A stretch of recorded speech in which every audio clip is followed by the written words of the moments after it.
Okay, so this is chapter 12 in the Dhammapada, and the title of this chapter is Oneself. If one knew oneself to be precious, one would guard oneself with care. The sage will watch over herself in any part of the night. If you knew yourself to be precious, you would guard yourself with care. The sage will watch over herself in any part of the night. I find this quite a poignant, actually, verse to begin with, because I think so often people have the impression in the Buddhist teaching that it's all about non-self, and one shouldn't be actually too indulgent, and, that it's all about others or looking after others. But not so. Knowing yourself to be precious. I think it's really saying that to neglect oneself to care for others is not compassion. To neglect others to care for oneself is not compassion. The Buddha didn't teach self-annihilation, and he certainly didn't teach neglect. Did not speak of self-erasure in the service of caring for others, but knowing deeply that to care for oneself resources us to care for others. Caring for others teaches us many lessons in how to care for oneself. I think this is a really important teaching, because if you're not doing it right now, it's very likely at some point in your life you will be asked to care for others. And many of us may be in positions right now of caring for others. And we know how difficult it can be to find that balance of caring inwardly as we care outwardly. And for many people, of course, it's much easier to be generous to others, to be kind to others, to be available for others, than to be generous and caring and available for ourselves. I think this chapter speaks much to the question of protecting the well-being of our own heart and mind. Asks us to look at the difference between a fearful defensiveness, where we close down and build walls to keep the world out, and wise protection. What is that difference between defensiveness and wise protection of our own hearts and minds? I mean, sometimes the world can just feel like too much, can't it? And we easily build the fences and say, well, I'm not going there, it's too painful or it's too difficult. And that's to live in fear. And it doesn't really work. Wise protection is something very, very different. And I think we were speaking to this a little bit earlier. Being a good gatekeeper about when and how to be exposed to the difficult. We're not invulnerable to the world of conditions, and we need to be vulnerable. If we're not vulnerable, we're not connected. And there's no room for empathy and compassion. We're not in control of much that we receive in every moment when we meet the world of sensory impressions and experiences and people and events. And this is a world that we're asked to meet with understanding. If one knew oneself to be precious, I think this challenges so many self-beliefs, some inherited and some formed through our own experience, some rooted in stories we've been told by others about worthiness and unworthiness. Stories we hear and stories we have built about not being good enough, perfect enough, lovable enough.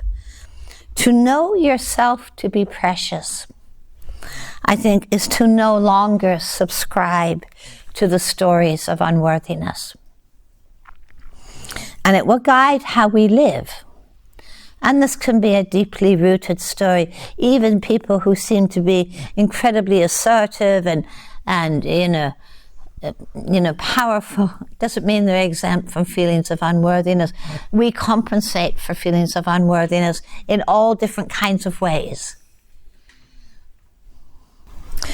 To know yourself to be precious guides how we live, the choices we make, what we believe in, what we have confidence in, what we aspire to, and the kind of relationships we form with people and the world. To bring in this phrase, the sage will watch over herself in any part of the night. To bring that mindfulness to your world, your heart and mind, through each day. Verse 2 goes on and says, in first establishing himself in what is proper, and only then teaching others, the sage will not be stained. Proper is a strange word. Establishing ourselves in what is proper.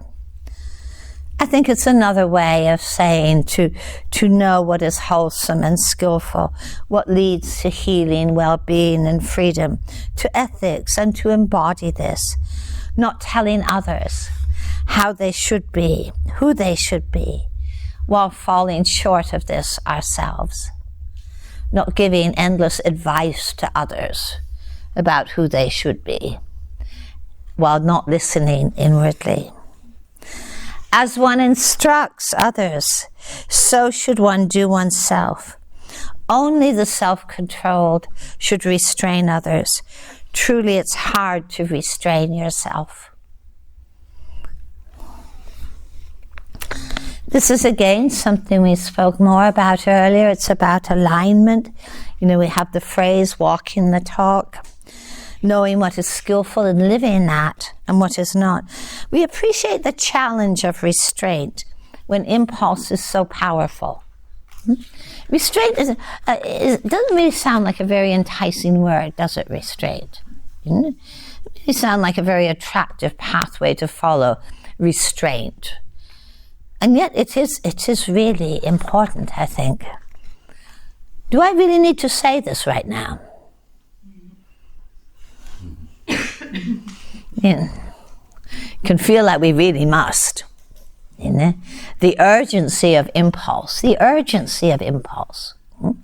I need to say this right now. I need to do this right now. I need to tell you something right now.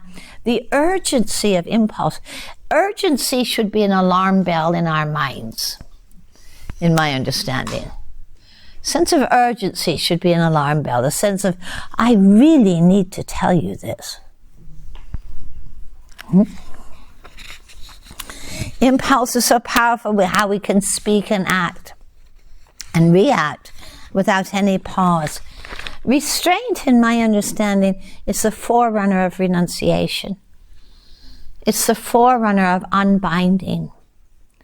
We kind of really need these pause moments in our lives before we speak, before we act, to really be able to sense, are we being pushed by impulse or are we being guided by skillful intention? Restraint is about not being driven by reactive patterns rooted in craving, aversion, and confusion. The verses goes on. Oneself indeed is one's own protector. What other protector could there be? With self-control, one gains a protector hard to obtain.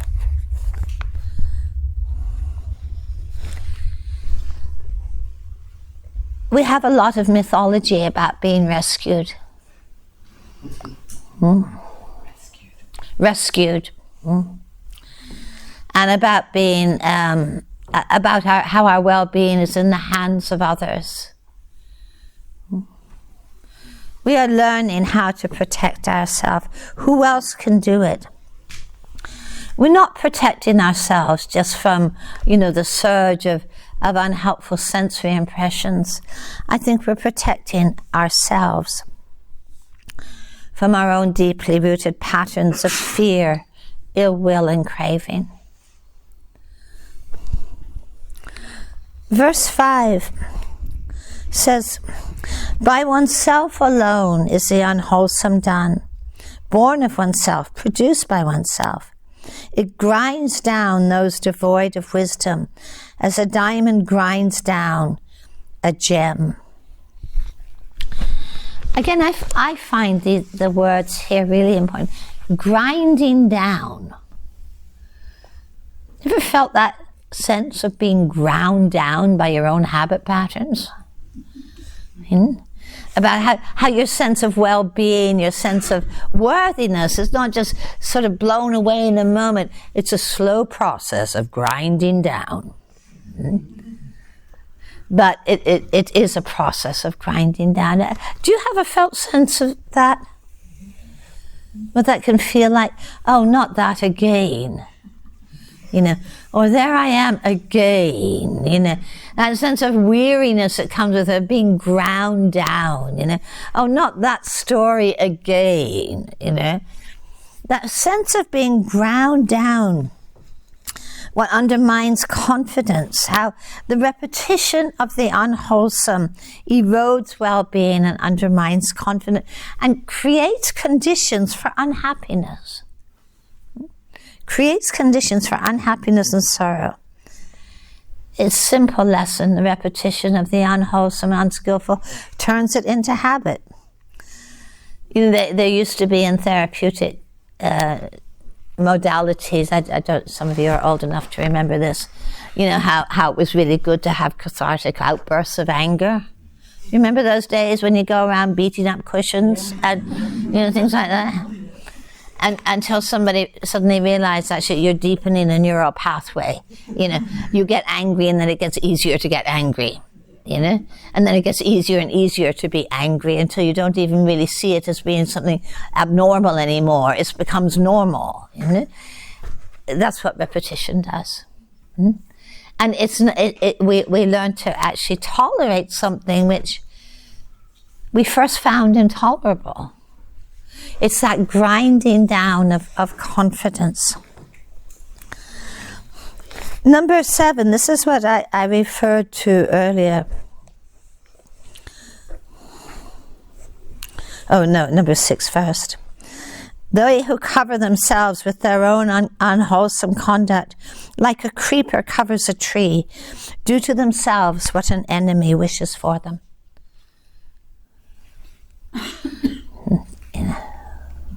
And the Buddha once said, who is my friend? He says, my mind is my friend. Who is my enemy? My mind is my enemy.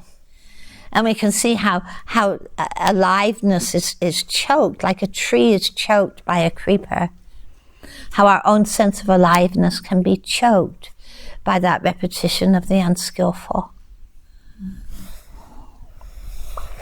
Then we come to this chapter I referred to earlier, this verse. It's easy to do what is not good and things that harm oneself.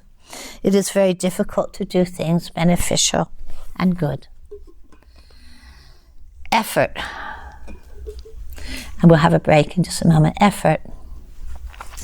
I mean, not everybody's that fond of effort. It feels a little bit more attractive just to subscribe to choiceless awareness. Just be with what is, allow everything in. The guest house, just bring it all on, It seems doesn't always feel that attractive, wise effort. Doesn't it take effort to actually bring anything to fruition in this life, whether you're raising a child or getting an education or serving others? Effort is something that is integral here. Otherwise, we live in an accidental world, where things just happen to us.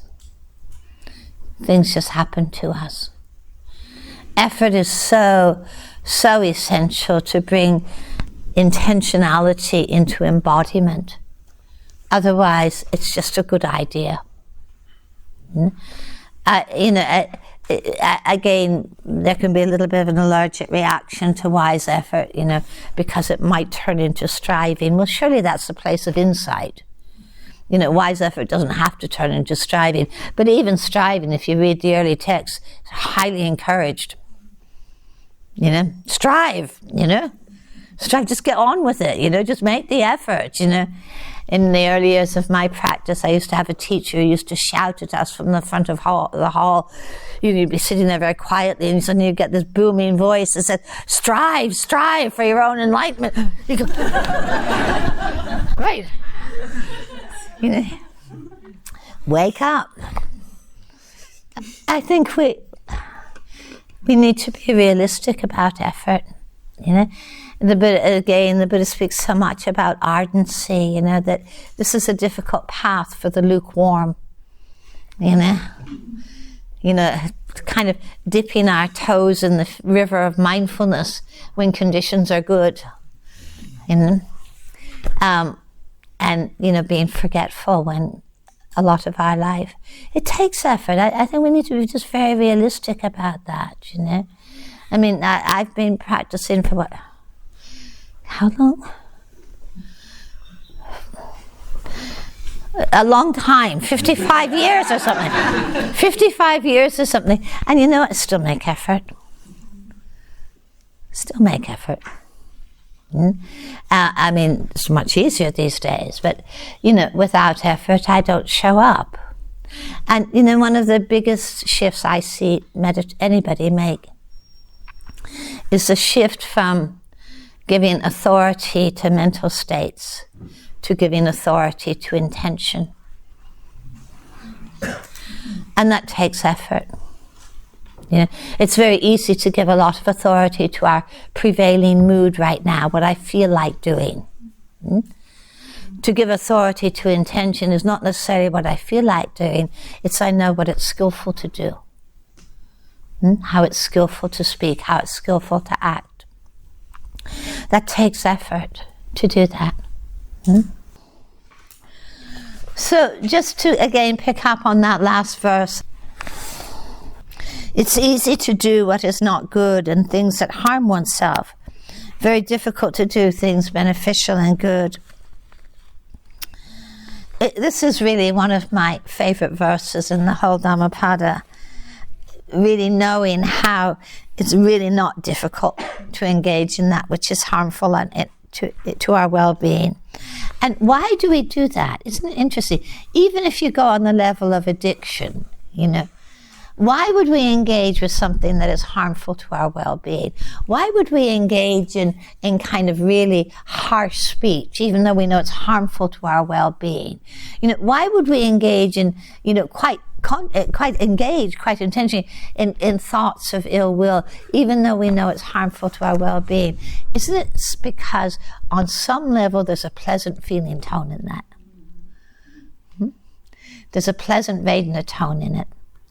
I can even be, we could even be quite lost in rage and quite savoring it, It's nice to feel righteous and self-righteous, It's quite pleasant to actually feel better than somebody else. It's the addiction of the pleasant Vedana tone, the pleasant feeling tone. Even though on one level we know this is harmful to our well-being, we wouldn't do it unless there was some payoff.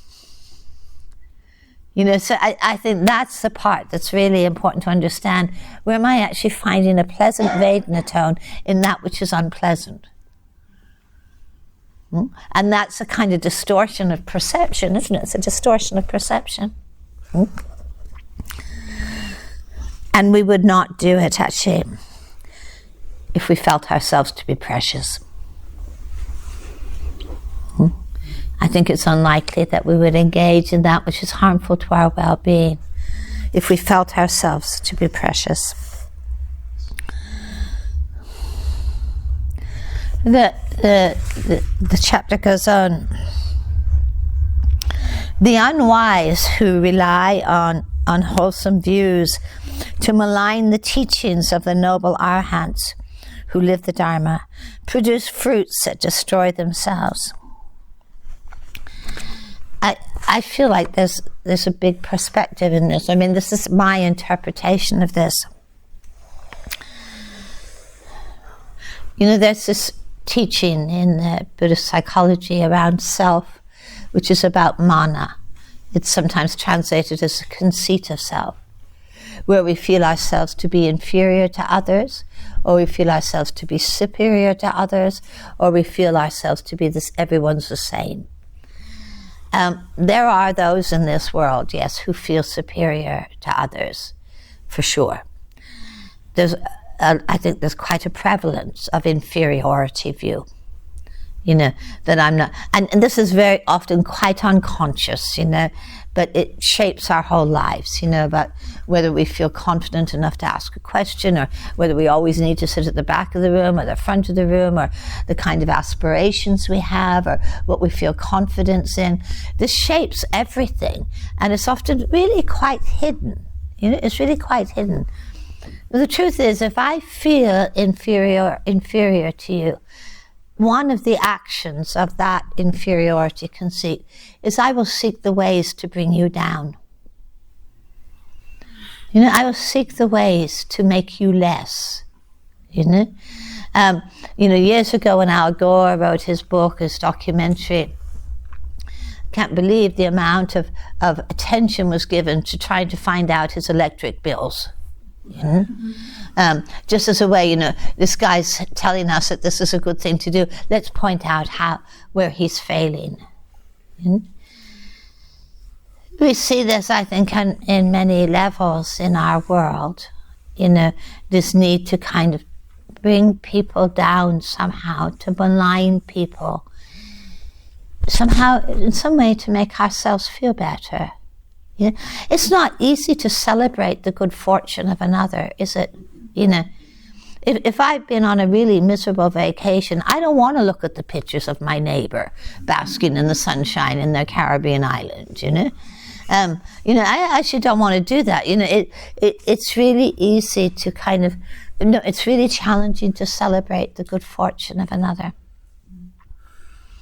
And I think this, you know, we are actually asked to do this in the Brahma Viharas and mudita and appreciative joy, to celebrate the good fortune of another.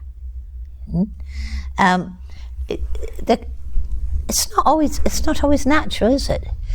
Instead, there might be jealousy, or there might be comparing, or there might be envy, or feeling not as good as, or not as fortunate as. It takes a lot of generosity to celebrate the good fortune of another, and it somehow feels easier to take the pathway of, you know, well, they're not really as perfect as they look, you know, or, you know, their life is not really as perfect as it looks. Look at all those things they do, you know. It's a complex picture, I think, of why we find it difficult to celebrate the good fortune of another. Some of you will know that Sri Lankan blessing that's associated with appreciative joyfulness, you know. It says, how wonderful you are in your being. You know, I delight that you are here. May your happiness deepen and your good fortune continue. I first heard that and I squirmed. And then I thought, well, actually, what would it be like to go through my life like that? You know, how wonderful you are in your being. You know, I delight that you're here. How would it be to look in the mirror and say that?